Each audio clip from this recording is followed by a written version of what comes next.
I want to ask you about more information that's come out on the British man who is known as Jihadi John, who appears in the Islamic State beheading videos.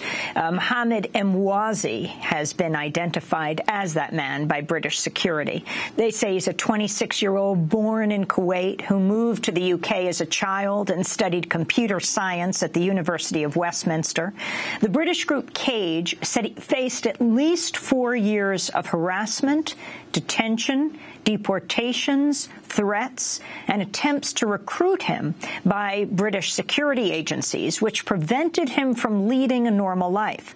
Emwazi approached Cage in 2009 after he was detained and interrogated by the British intelligence agency, MI5, on what he called a safari vacation in Tanzania.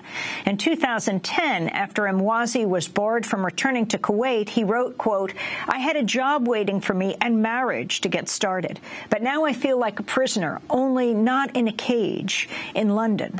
In 2013, a week after he was barred from Kuwait for a third time, Emwazi left home and ended up in Syria.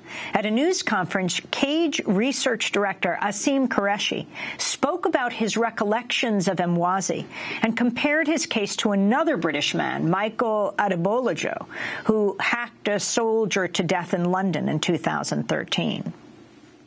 Sorry, it's quite hard because he's such a. I'm really sorry. I didn't expect.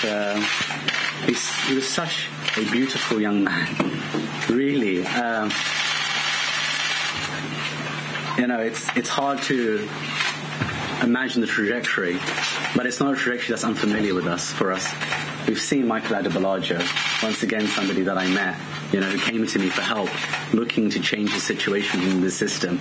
When are we going to finally learn that when we treat people as if they're outsiders, they will inevitably feel like outsiders and they will look for belonging elsewhere?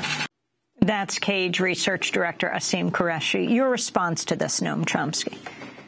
He's right. If you take a look at those who perpetrated the crimes in Charlie Hebdo, they also have a history of oppression, violence. They come from an Algerian background. The horrible French participation in the murderous war in the 90s in Algeria is their immediate background. They live in these harshly repressed areas. And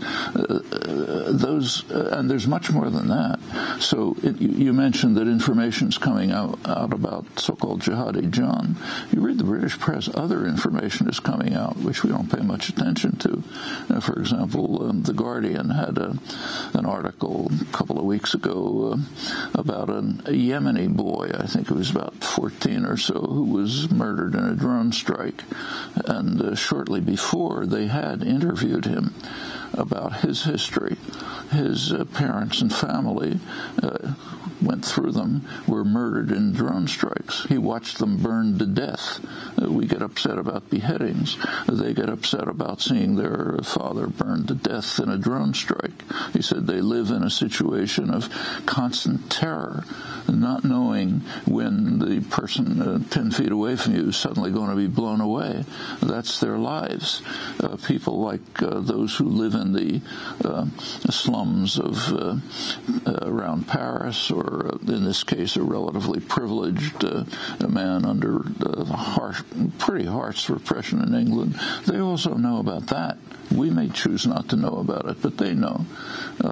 When we talk about beheadings, they know that in the U.S.-backed Israeli attack on Gaza, at the points where the attack was most fierce, like the Shafaya neighborhood, people weren't just beheaded.